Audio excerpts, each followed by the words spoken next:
you for sacrificing part of your short lunchtime to come to this talk. My name's Catherine, and I just need to do a short corporate plug. I work for Sky. We're hiring in Leeds. That's it, I promise.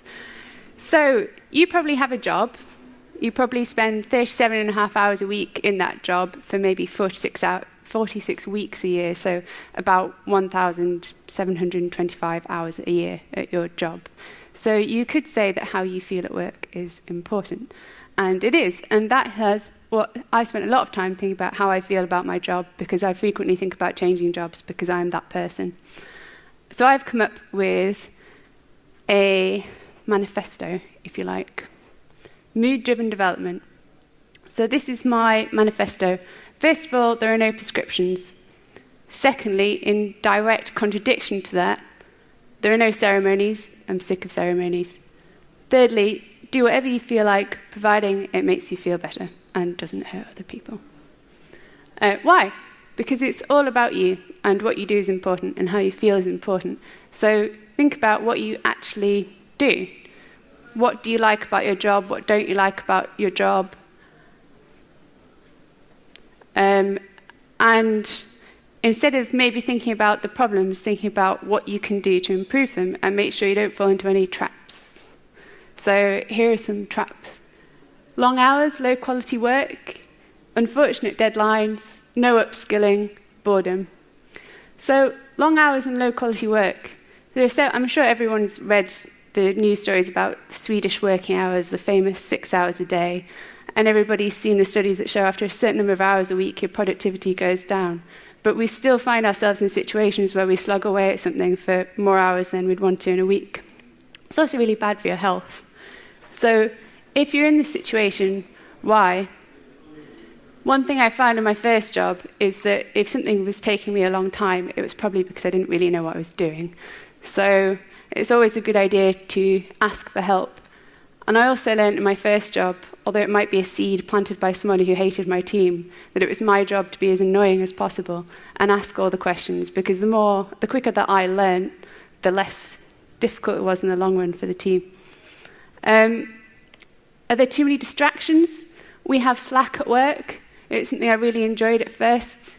I'm losing my ability to speak in sentences because now I only communicate in emojis, but it does. There are a lot of negatives to Slack, or having your phone on all the time. One of them is that you don't get your work done, so you need to stay longer. And the other one is sometimes it's just noise. So we have hundreds of Slack channels, and at first you feel like you have to monitor every one of them and make sure you don't miss out. But then all the good things about Slack quickly become bad things, like manic context switching, people ranting, immediate decisions, and then obviously you get trolls. Another thing is when the team is too generous with their time. So if you have a big open plan office, it normally just means that you're constantly interrupted. So there's a really good video, which I'll mention later, about just being really selfish as a team in order to get your work done. So the two principles to live by are, as much as possible, be asynchronous. Don't immediately respond. Don't feel like you have to be constantly available, unless it's in a meeting, because it's just rude. And avoid meetings wherever possible, and consider sacrificing team members. And golden hours is something that we've tried, where you say, okay, from 10 a.m. to 2 p.m., we're not going to have any meetings, which obviously people violate, but you can try. Because attention is one of your most precious resources, so protect it. And this is the blog, which I'll mention later.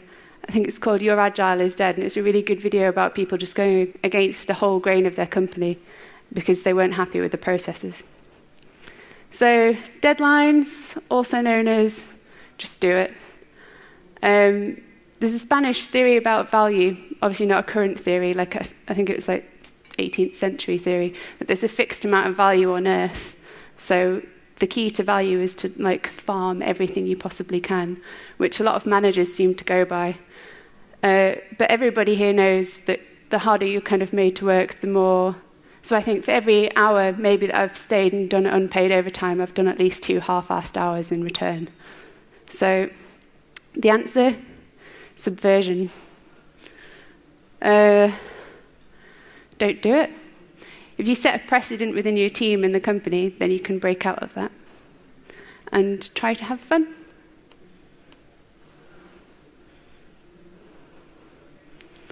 If you're going to do it anyway, you might as well enjoy it. So this is the video I mentioned earlier. And what if you're not upskilling? Focus on being awesome. So if you're not upskilling, sometimes you just need to take control of the situation and go out and find something that you're interested in and put the time in. So an example for my job is I was just so bored with web development, so I did a Coursera course on machine learning, and now we're bringing machine learning into the company, and that's my opportunity to be interested in what we're doing. Boredom, which is awful. Again, take your passion and make it happen. Try and break out. There are some really good books, especially this one. So Passion Leads to Excellence, and without fun, there's unlikely to be any passion in a software job. It's a brilliant book, and I recommend it. Along with this one, which I haven't actually read, but apparently it's also very good. Otherwise, if you're still kind of a bit bored at work, try mixing things up a bit. Get a token inflatable dinosaur. And finally,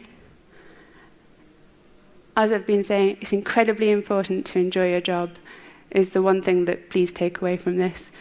I won't read that out, I'll let you read it.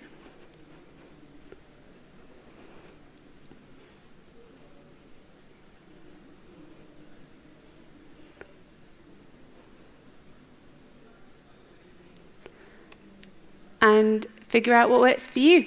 Working part-time, working from home, mob programming, server-side development, no development, beach hut in Zanzibar. Because, remember, it's about you. Thank you.